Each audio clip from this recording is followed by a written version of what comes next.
चलो लो, एक को 10 दी तो थी आपको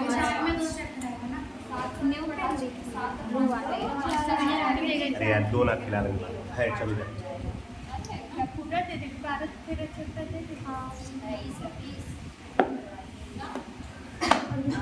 चलो बेटा क्वेश्चन नंबर 15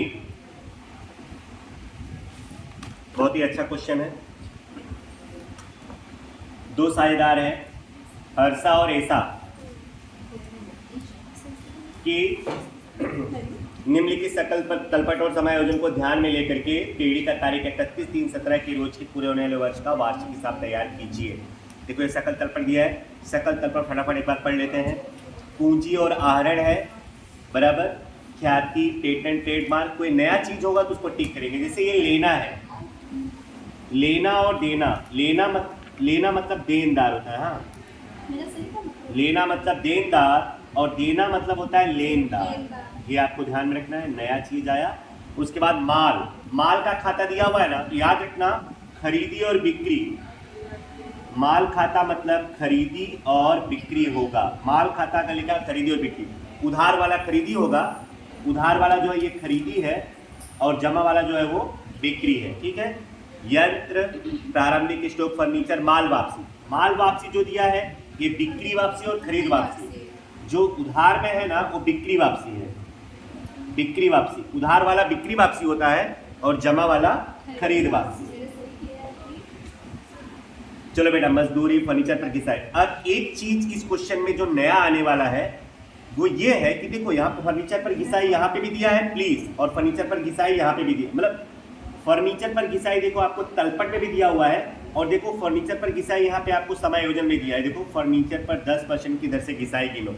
तो याद रखना जब ऐसा कोई सवाल में तुमको किसी संपत्ति पर घिसाई दो जगह पे दिया हो, तलपट में भी हो और समायोजन में भी। देखो पहली बार आ रहा है किसी संपत्ति पर घिसाई तुमको तलपट में भी दिया है और समायोजन में दिया हो, तो ऐसे में क्या करना, जो तलपट वाली घिसाई होगा ना उसको संपत्ति में जोड़ देना, और जो समायोजन वाला घिसाई होगा वही घटाएंगे। तो याद रखना तलपट वाली घिसाई जोड़ेंगे संपत्ति में और समायोजन वाली घिसाई घटाएंगे। और भी मैं सवाल में लिख करके तुमको बताऊंगा। ठीक है, ध्यान रखना आप लोग। ठीक है, अगर आपको समायोजन और तलपट दोनों जगह पे घिसाई किसी संपत्ति पर दिया हो तो जो तलपट वाली घिसाई होगी उसको संपत्ति में जोड़ेंगे और समायोजन वाली घिसाई को संपत्ति में से घटाएंगे। स्टेशनरी, छपाई खर्च, मकान, कानूनी खर्च, रोकड़ शेष, रेलवे नूर, बीमा प्रीमियम, हुंडी, हुंडियाँ। तो जो उधार वाला होगा वो लेनी हुंडी होगा, ये लेनी हुंडी है, और जो जमा वाला होगा वो देनी हुंडी होगा। बराबर है, क्योंकि पता है जो लेनी हुंडी वो संपत्ति होती है और संपत्ति उधार होता है। डाक खर्च, डूबत ऋण और डूबत ऋण अनामत। देखो डूबत ऋण और डूबत ऋण अनामत, उधार वाला जो होगा वो डूबत ऋण होगा, जमा वाला जो होगा वो डूबत ऋण अनामत होगा। बट्टा भी दो दिया हुआ है, तो जो उधार वाला बट्टा है वो दिया बट्टा है और जो जमा वाला है वो प्राप्त बट्टा है। याद रखना बट्टा अगर आपको उधार और जमा दोनों में है ना, तो जो उधार वाला है वो खर्चा है और जो जमा वाला है वो उपज है ना।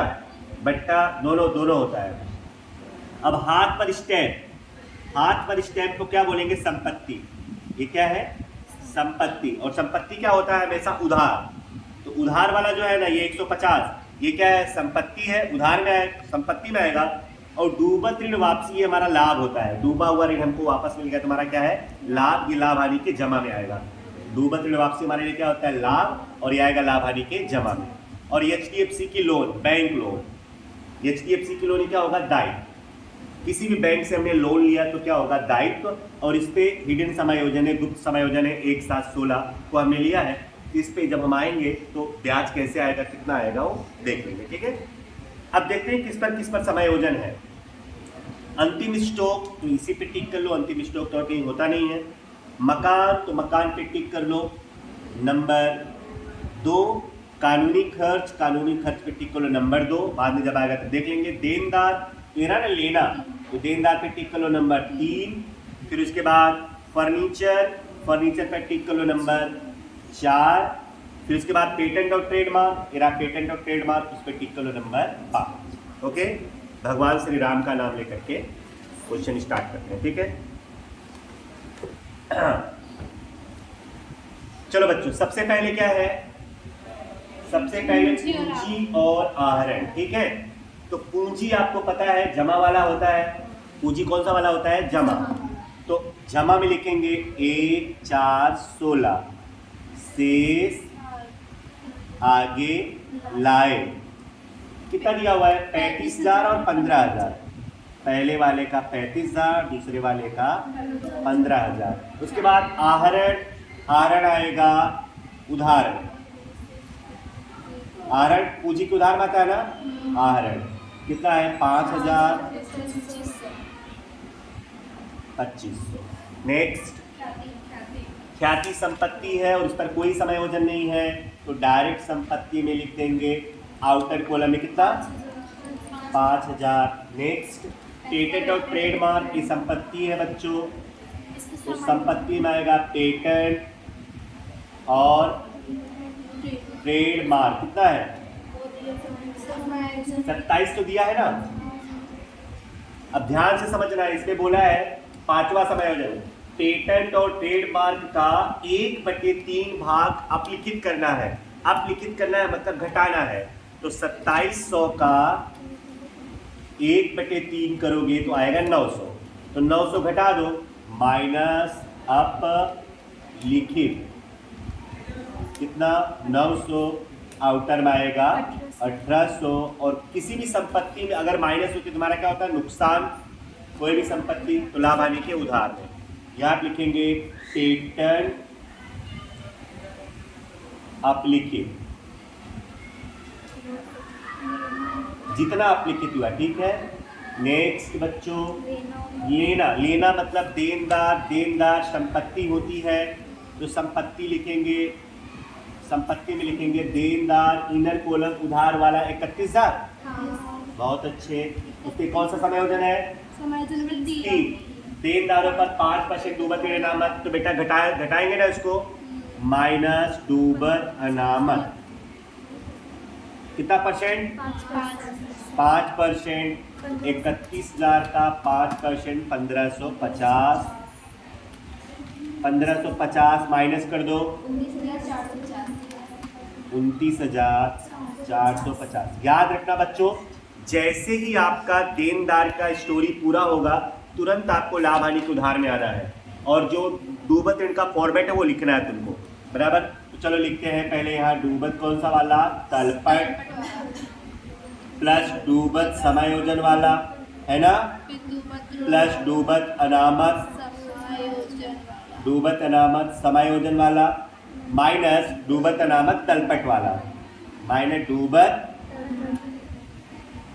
अनामत तलपट वाला, ठीक है। चलिए डूबत तलपट में ये देखो दिया हुआ है 1500,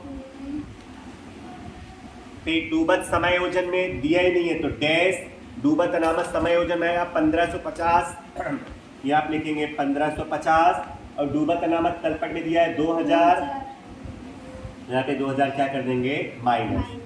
तो बच्चों 1500 में 1550 प्लस करेंगे और उसमें 2000 क्या कर देंगे माइनस, आउटर में आएगा 16, कितना आएगा 1050, ठीक है। अभी सब हम फॉर्मेट के हिसाब से चल रहे हैं, कुछ भी नया नहीं आया है। चलो बच्चों नेक्स्ट, देना, देना मतलब लेनदार, दायित्व में 4 लाइन छोड़ करके यहाँ पे लिख दो लेनदार, कितना है जमा वाला ना। नेक्स्ट, माल खाते, तो खरीदी और बिक्री होगा ना, उधार वाला खरीदी आएगा, खरीदी कितना है बच्चों 40,000, उधार में 40,000 है, और खरीद वापसी देखो जमा में जो माल वापसी है ना, जमा में कितना है 5, तो माइनस जमा वाला होगा ना 5,000। चलो बेटा 5,000 माइनस कर दो, आउटर में 35,000, बिक्री, बिक्री तो जमा वाला होता है ना 89,250, जमा में लिखेंगे बिक्री 89,250 माइनस वापसी उधार वाला 4,000 है, घटाओ तो 89,250 माइनस 4,000 इक्वल टू 85,250। ठीक है, समझ रहे हो ना आप लोग। चलिए नेक्स्ट, माल हो गए। यंत्र, यंत्र आएगा बच्चों संपत्ति में, कोई समायोजन है यंत्र पे?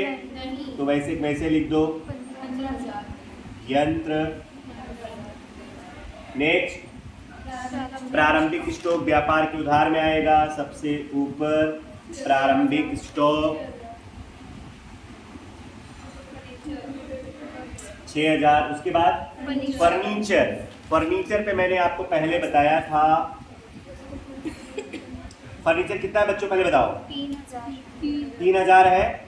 अब जरा सुनो, इसमें फर्नीचर पर घिसाई आप लोग को समायोजन में भी दिया है, तलपट में भी दिया है। तो तलपट वाली घिसाई को जोड़ेंगे और समायोजन वाली घिसाई को घटाएंगे। यहाँ पे लिखेंगे बेटा प्लस घिसाई, कौन सा वाला? तलपट वाला। 300 दिया है क्या? तो टोटल कितना हो जाएगा? 3300 और माइनस घिसाई समायोजन वाला, समायोजन वाला 10% ना, 330 घटाओ 3300 में से 330 घटाएंगे 2,970। ये आएगा लाभ हानि के उधार में। जो हमने घटाया है वही का आएगा लाभ हानि के उधार में। फर्नीचर पर घिसाई, फर्नीचर पर कितना? हाँ नहीं, 330 जो घटाया हुआ आएगा ना। ओके चलिए आगे, माल वापसी हो गया। मजदूरी, मजदूरी आएगा व्यापार के उधार में, कितना है बच्चा? 4,000। उसके बाद स्टेशनरी और छपाई खर्च, इस पे कोई समायोजन नहीं है ना, लाभ हानि के उधार में। स्टेशनरी खर्च लिख दो तो भी चलेगा, कितना है? 1550। नेक्स्ट, मकान पे कोई समायोजन नहीं है, तो मकान संपत्ति में लिखेंगे 46,000। अब एक बात सुन लो, याद रखना किसी भी संपत्ति का जो खर्चा होता है ना वो उसी संपत्ति में जोड़ा जाता है। याद रखना किसी भी संपत्ति का खर्च जो होगा, चाहे यंत्र खरीदो, मकान खरीदो, फर्नीचर खरीदो, अगर उसके लिए कोई खर्चा किया गया है तो वो खर्चा उसी संपत्ति का भाग मान करके उसी संपत्ति में जोड़ दिया जाता है। तो हमने एक मकान खरीदा है 46,000 में और उसका कानूनी खर्चा है 4,000 का। कानूनी खर्चा कितना है? 4,000 का, लेकिन उसको किस में लिख दिया है? कानूनी खर्च में लिख दिया है, लेकिन कानूनी खर्च में नहीं आएगा, वो मकान में ही आएगा। देखो यहाँ पे समायोजन नंबर 2 में मकान की खरीदी के कानूनी खर्च 4,000 कानूनी खर्च में शामिल है, तो गलत है। मकान का खर्चा मकान में ही आएगा, तो जो कानूनी खर्च में जुड़ गया है ना, तो कानूनी खर्च में से घटाएंगे और मकान में जोड़ेंगे। तो यहाँ पे लिखेंगे प्लस कानूनी खर्च, कानूनी खर्च 4,000, तो जोड़ेंगे कितना हो जाएगा? 50। अब इस पे घिसाई कितना परसेंट है? 2500। घिसाई 5% करेंगे तो 2500 और आउटर में 47,500 और ये आएगा लाभ हानि के उधार में। मकान पर घिसाई, मकान पर कितना? 2500 ना, 2500 आएगा। सुनो 2500, ठीक है। अब सुनो, जो कानूनी खर्च में जुड़ गया था 4,000 वो हमने किस पे लिख दिया? मकान में लिख दिया, क्योंकि मकान का खर्चा था। और कानूनी खर्च में से उसको क्या करेंगे? घटा देंगे। तो कानूनी खर्च नीचे दिया हुआ है ना, कानूनी खर्च लाभ हानि में आएगा। कानूनी खर्च कहाँ आएगा? लाभ हानि में। 6,500 है, उसमें से माइनस कर दो मकान का खर्च, मकान खर्च 4,000, मकान का खर्चा था ना वो कानूनी। हाँ यहाँ पे घटाएंगे ना, ठीक है। मकान में जोड़ेंगे और कानूनी खर्च में से क्या करेंगे? घटाएंगे। नेक्स्ट, रोकड़ शेष ये संपत्ति होता है, संपत्ति में आएगा। रोकड़ शेष कितना है? 300। रेलवे नूर ये तो व्यापार खाता में आएगा, खरीदी का खर्चा है। रेलवे नूर कितना है? 600। नेक्स्ट, बीमा प्रीमियम तो लाभ हानि में आएगा, कोई समायोजन है? बीमा प्रीमियम कितना है? 1150। 1150। नेक्स्ट हुंडियाँ। याद रखना हुंडियाँ दो होता है, लेनी हुंडी और देनी हुंडी। तो उधार वाला जो रहेगा वो लेनी हुंडी, और उधार वाला संपत्ति में लिखेंगे, ठीक है। यहाँ पे लिखेंगे लेनी हुंडी कितना है? 4000। और जो जमा में होगा वो देनी हुंडी और दायित्व में आएगा। 2500। देनी हुंडी कितना? 2500। 2500। नेक्स्ट डाक डाक खर्च लाभानी में आएगा बच्चा, 2000। कितना है डाक खर्च? 2000। डूबत ऋण और डूबित ऋण नमक हो गया है। बट्टा उधार वाला जो होगा ना वो लाभानी के उधार में, जमा वाला जो होगा लाभानी के जमा में। उधार वाला उधार में लिखेंगे दिया बट्टा। वो कौन सा बट्टा कहलाएगा? दिया बट्टा। कितना है बेटा उधार में? 750। और जमा में आएगा लाभानी के प्राप्त बट्टा। 1500। हाथ पर स्टैम्प संपत्ति होती है, मैं पहले बता दिया आपको। यहाँ पे लिखेंगे हाथ पर स्टैम्प। हाथ पर स्टैम्प 150। कितना है बेटा? और डूबत ऋण वापसी हमारा लाभ होता है, डूबत ऋण वापसी लाभ होता है, इसलिए लाभानी के जमा में। डूबत वापसी कितना है? डूबत वापसी 1250। उसके बाद HDFC की 12% की लोन है ना, वो दायित्व है, तो दायित्व में आएगा। यहाँ पे लिखेंगे HDFC की 12% की लोन। कब से है? 1/7/16 से ना। कितना रुपया है? 10,000। ए बच्चों, तो 10,000 का तुम 12% करोगे तो आपने लिख दे रहा हूं लोन पर ब्याज। लोन पर ब्याज।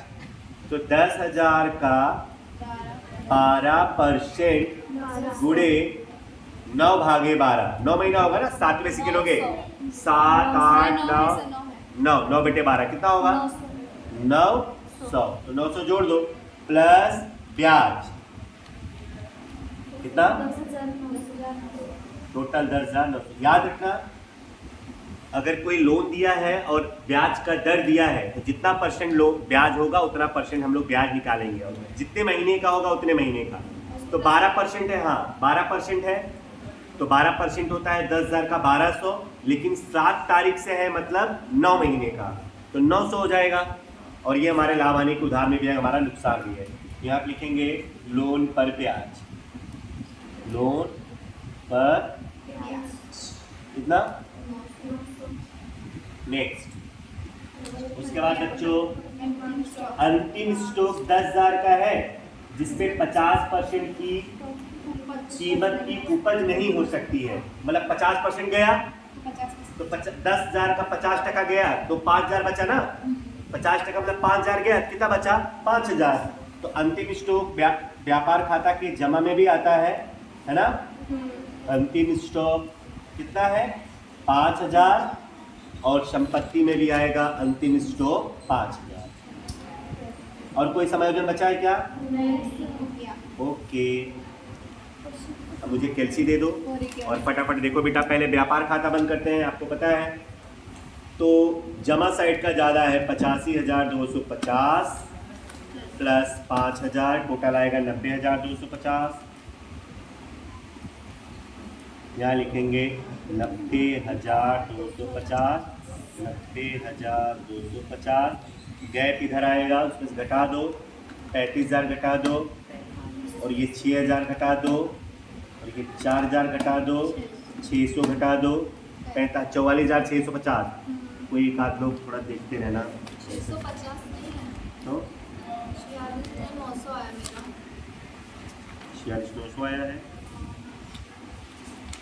तुम्हारा, सही लग रहा है सर इतना ही आया है। 41,150। कौन सा क्वेश्चन करें हम लोग? 15। ये 89 बिक्री कितनी है? 89,250 में से 4,000 गया। 89,250 माइनस 4,000, 85,250 प्लस 5,000, 90,250 माइनस 6,000 माइनस 35,000 -4,000 और -600 है। रेलवे ने कितना दिया है? 600 ही है। 600 ही है। बीमा प्रीमियम। एक मिनट। बीमा प्रीमियम क्या लेना?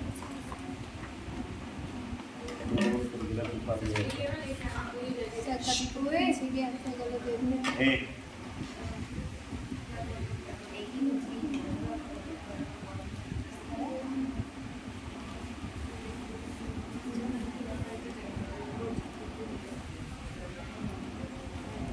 बिक्री वापसी बिक्री वापसी 7,500 है बच्चों। क्या देखते हो आप लोग? चलो 89,250 माइनस 7,000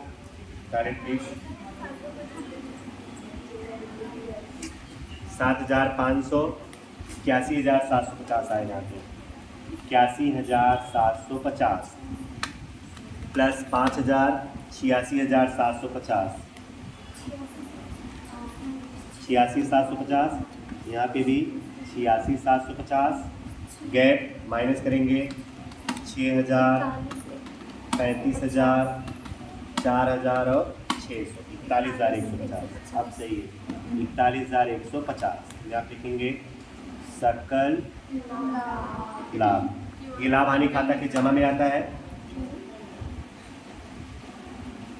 सकल लाभ 41,150। हाँ हाँ 43,900 आ रहा है टोटल। Okay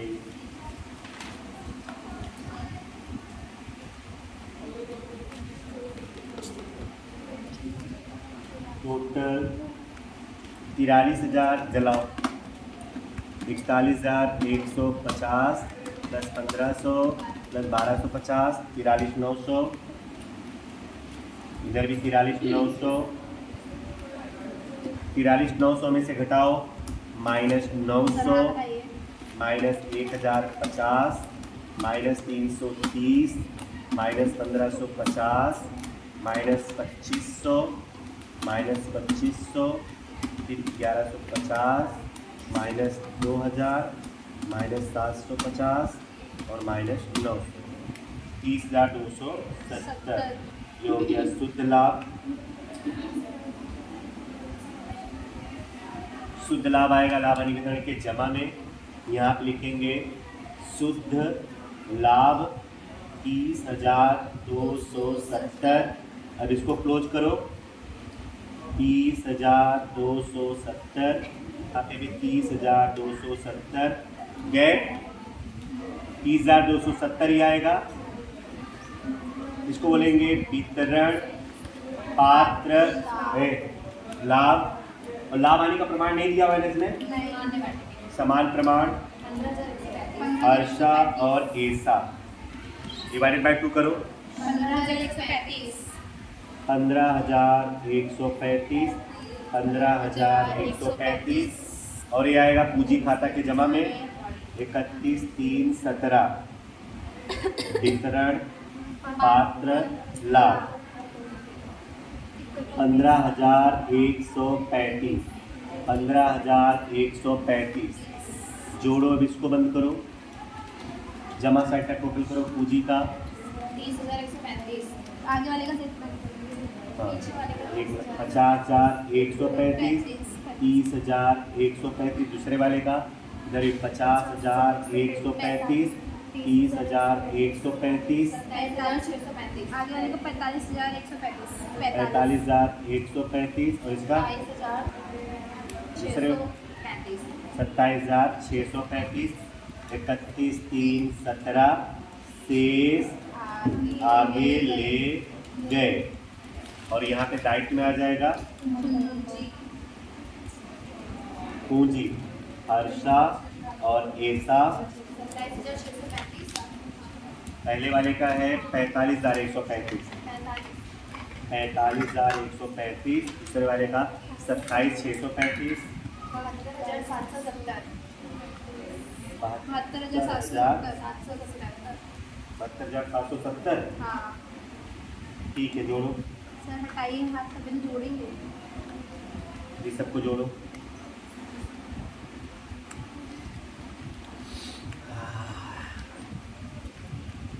sir 1,11,170। हाँ 1,11,170। इधर भी आएगा 1,11,170। 70। ठीक है, चलिए अब आप लोग भी लिखिए।